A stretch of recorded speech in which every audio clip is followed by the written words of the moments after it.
October is National Blindness Awareness Month. A local organization is celebrating 85 years supporting the blind and visually impaired.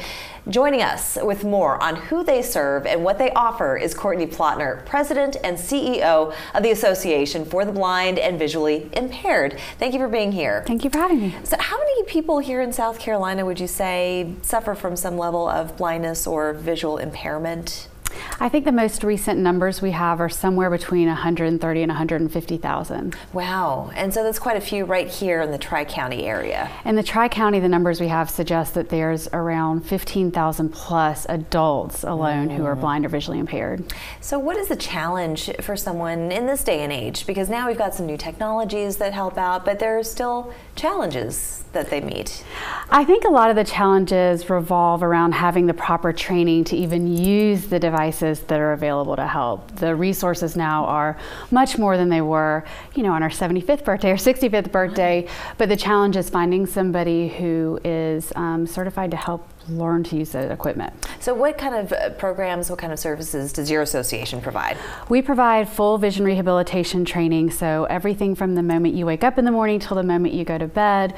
We have services for orientation and mobility or white cane training when we're helping individuals learn to safely navigate their environment. We have occupational therapy for low vision. We are doing computer training and braille training. We have group therapy and peer-to-peer mentoring, so we really run the gamut of services.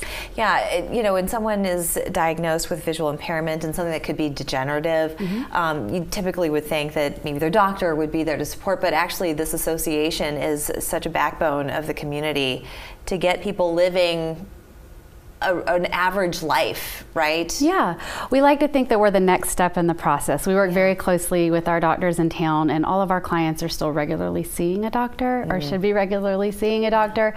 But we provide the support to really help our clients regain or maintain their independence. And what are you hearing from your clients in terms of their challenges and things that they either get frustrated with or wish they had better access to? Is there anything missing in the Low Country that they say they need that they're not getting? I think that there are a lot more individuals than we have the resources to help currently, and so I think there is a greater need for our service than what we're currently able to provide, but we are doing our best to grow as quickly as we can. I know transportation is a challenge, and I think that's true anywhere, that when you're relying on somebody else to get you where you need to go, it can always present a challenge. I know the pandemic has been particularly challenging because a lot of our clients rely on friends, family, church, and other members of the community for help, and we're so divided for so long that was a challenge too. But hopefully, we're trying to play our part and to help overcome some of that and help keep everybody connected. Yeah, absolutely. I was going to say transportation, that must be very difficult. Yeah, mass transit in the Low Country is a bit tricky. Everything is so spread out, and if you don't have your own car or a reliable form of transportation, how do you get around? A lot of our clients use public transportation or paratransit. One of our services is helping our clients through orientation and mobility learn to do so safely. A lot of our clients rely on friends and neighbors. I think that probably some of the private transportation companies that have come into town have probably expanded their reach for access for our clients, but that can also be expensive. Sure, yeah, it is. Now you mentioned adults and how many adults in the Tri-County area have some level of visual impairment. What about the young ones, the children? Do you also provide services for them, or do they have to be of a certain age before they can? Technically, our clients are 18 and older. Okay. The School for the Deaf and Blind out of Spartanburg has a very robust program for our state, and we refer to them through various child programs in South Carolina. So luckily our children seem to be pretty well taken care of, and we are trying to cover the adult. That's great.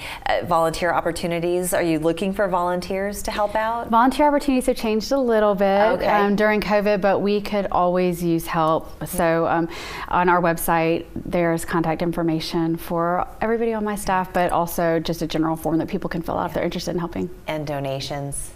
Always are welcome. Always Any form are of welcome. donations, time, talent, treasure, we will take it all. No, the need is great, and we are very grateful for the community support that we receive to help us serve the individuals we serve. Absolutely. Well, thank you for doing what you do, and I like that time, talent, and treasure. That's great. I'm going to use that from now on. It was such a pleasure to talk to you. Thank you so much. Thank you. We're back after this.